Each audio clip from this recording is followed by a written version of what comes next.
이번 대책은 과도한 대출이 주식 등 위험한 투자 수단으로 활용되는 것을 막겠다는 데 있습니다.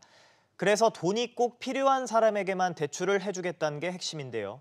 하지만 내년에 대출 길은 더 좁아지기 때문에 자칫 서민들만 잡는 게 아니냐는 우려가 나옵니다. 금융부 오정인 기자와 얘기 나눠보겠습니다. 내년엔 연초에도 대출이 쉽지 않을 것이란 얘기가 나오던데요. 그렇습니다. 지금까진 금융사들이 대출 관리 계획을 연 단위로 하다 보니 통상 연초에는 대출이 쉽고 연말엔 어려웠는데요. 앞으로는 당국이 이런 관리 계획을 분기별로 받기로 하면서 사실상 대출 관리가 더 촘촘해집니다. 올해처럼 하반기에 대출이 중단되는 사태를 막기 위한 차원인데요. 당국은 결혼이나 장래와 같은 긴급한 경우는 예외로 두고 자금 공급을 원활하게 하겠다는 입장입니다. 하지만 내년 목표 증가율이 4에서 5%로 관리되다 보니 금융사들은 관리 계획을 더 타이트하게 잡을 수밖에 없는 실정입니다. 네, 전세 대출은 내년에 DSR 규제 대상에서 제외가 됐습니다.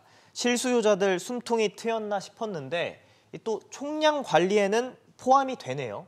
맞습니다. 우선 DSR 규제에서 예외를 두고 실수요 피해를 최소화한다는 게 당국의 방침인데요. 그렇다고 해서 전세대출 문턱이 낮아진 건 아닙니다. 당국은 내년 가계부채 증가율을 4에서 5%로 잡고 있는데 여기엔 전세대출이 포함되어 있습니다. 전문가 얘기 들어보겠습니다. 네. 대출을 안 해준다든지 전세자금 대출에 대해서 제한을 둔다든지 또 총량 규제에 포함하는 것은 서민 생활을 더욱 어렵게 하는 것이다. 총액 대출에 또 포함이 되어 있기 때문에 어려워질 수가 있습니다.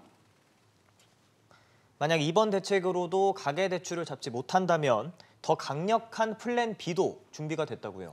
네, 가계부채 증가세가 과도할 경우에 DSR 관리 기준을 더 강화하기로 했습니다. 차주별 DSR 적용 대상을 지금보다 더 추가해 확대하는 방안도 검토하고요. 전세대출을 받은 뒤 추가 대출을 받을 땐 DSR에 전세대출 원금을 적용하는 방안도 제시됐습니다. 또 전세대출 보증 한도를 산정할 때 대출자의 소득과 같은 상환 능력에 대한 기준도 도입하고 전세대출 보증 비율을 낮추는 방안도 검토한다는 방침입니다. 오 기자 잘 들었습니다.